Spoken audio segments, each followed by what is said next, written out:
तो जिस NEET exam को क्लियर करने के लिए मैं पिछले 4 महीने से रोज़ 12 घंटे पढ़ाई कर रहा हूँ और हर साल लगभग 25 लाख बच्चों का ये सपना होता है कि हम भी एक अच्छे एमबीबीएस कॉलेज में जाएं और अच्छे डॉक्टर बने।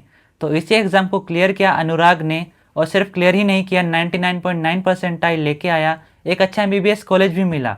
लेकिन उसके बाद भी उसने अपनी जान ले ली। आखिर अनुराग ने ऐसा क्यों किया, आइए बताता हूँ इस वीडियो में। तो मेरे भाई के समान मेरी उम्र का अनुराग बोरकर, जो कि महाराष्ट्र का रहने वाला था, उसने इसी साल नीट एग्ज़ाम को दिया था। एंड नीट एग्ज़ाम में उसके जब रिज़ल्ट आया तो 99.9 परसेंटाइल आई थी। आप सोच सकते हो कितने अच्छे मार्क्स होंगे कि नीट एग्ज़ाम में 99.9 परसेंटाइल आई।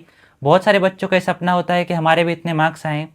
और जब अनुराग का रिज़ल्ट आया, जब काउंसलिंग स्टार्ट हुई, तो अनुराग को एम्स गोरखपुर जैसे कॉलेज में एक सीट अलॉट हुई। बहुत ही अच्छा कॉलेज है, एम्स का कॉलेज है, तो सोच सकते हो कितना ही अच्छी सीट थी ये। इस सीट को ज्वाइन करने के लिए अनुराग को महाराष्ट्र से गोरखपुर जाना था 24 तारीख को। लेकिन इससे जस्ट एक दिन पहले, मतलब 23 सितंबर को, अनुराग ने अपनी ज़िंदगी को ही ख़त्म कर लिया। मतलब हम सब ये सोचते हैं कि नीट एग्ज़ाम को क्लियर करने के बाद मैं एमबीबीएस कॉलेज में जाऊंगा, एक अच्छा डॉक्टर बन जाऊंगा, तो मेरी लाइफ सेट हो जाएगी, कोई दुख नहीं रहेंगे, सब खुशियाँ ही खुशियाँ, और सब पैसे कमाऊंगा, खूब खुश रहूँगा। लेकिन आप सोच सकते हो इतनी अच्छी सीट मिलने के बाद भी अनुराग ने अपने जीवन को ख़त्म कर लिया। मतलब वो खुश नहीं था उस सीट से। और जब अनुराग के पास से सुसाइड नोट बरामद किया गया तो उसमें अनुराग ने लिखा था कि मुझे डॉक्टर नहीं बनना है, मुझे एमबीबीएस नहीं करनी।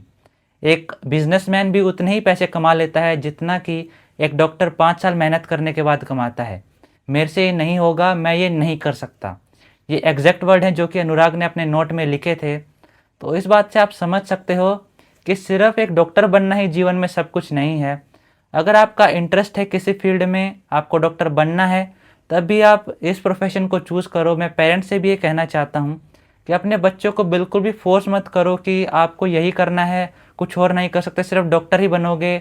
हमारे पड़ोसी का बच्चा ये बना है, हमारे रिलेटिव का बच्चा भी डॉक्टर बना है, तो तुम भी डॉक्टर ही बनोगे। ऐसा प्रेशर प्लीज़ मत बनाओ, क्योंकि एक प्रोफेशन डिसाइड नहीं करता कि आप कितने पैसे कमाओगे। ये सिर्फ और सिर्फ आपके ऊपर डिपेंड करता है, आपके टैलेंट के ऊपर होता है कि आप कितने आगे बढ़ोगे, कितने कामयाब बनोगे। ये मैटर नहीं करता कि आप डॉक्टर हो तभी आप पैसे कमाओगे। अगर ऐसा होता तो अंबानी की जगह डॉक्टर ही सबसे ज़्यादा अमीर होते। तो ये बिल्कुल भी नहीं है कि डॉक्टर बनना ही पैसे कमाना है और सक्सेसफुल होना है।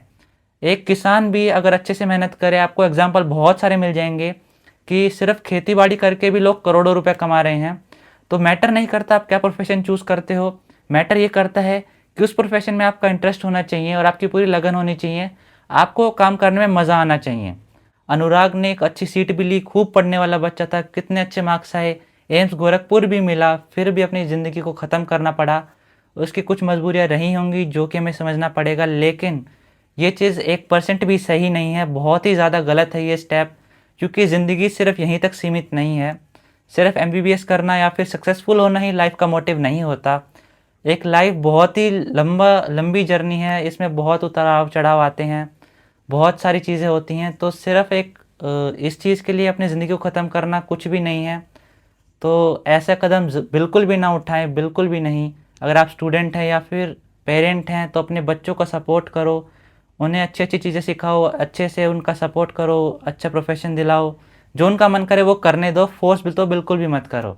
और अगर आप एक स्टूडेंट हो और आपके उन्हें भी ऐसे ख्याल आते हैं या फिर ऐसे बुरा काम करने का मन करता है, तो मैं आपको एक हेल्पलाइन नंबर बताता हूँ या स्क्रीन पे दे दूँगा। इस हेल्पलाइन नंबर पे आप कॉल कर सकते हो।